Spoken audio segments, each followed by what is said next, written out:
Seni yanında güzel vakti aşağıda güzel gelme ne sevana söyle seni gözlerine vazgeçer miyim? Durmazsana tek taşıcık kaçırmaz mıyım? Sana 3 gün namaz olmayı bir gol yeri çaldırmaz mıyım? Şişi vurmaya kaldırmaz mıyım? Söyle seni gözlerine vazgeçer miyim? Hop!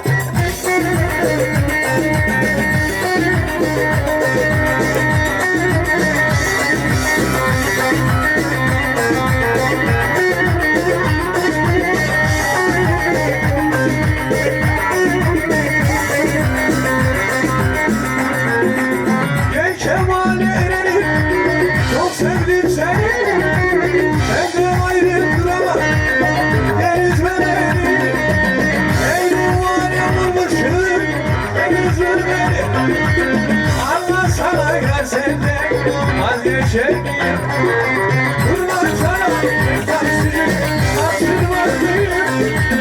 Sana 3 gün huzurda kaldırmaz mıyım?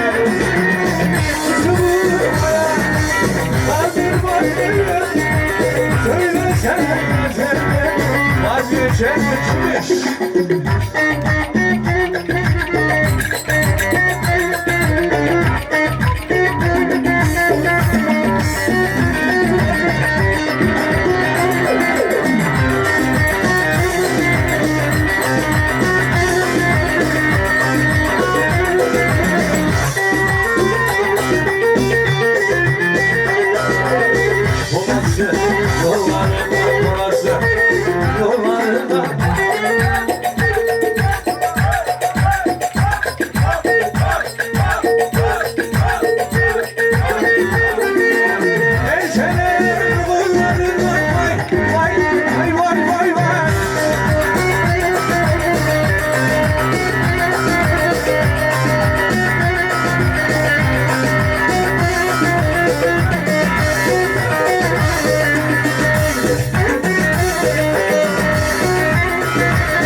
Abilerime, kardeşlerime bir alkış alalım.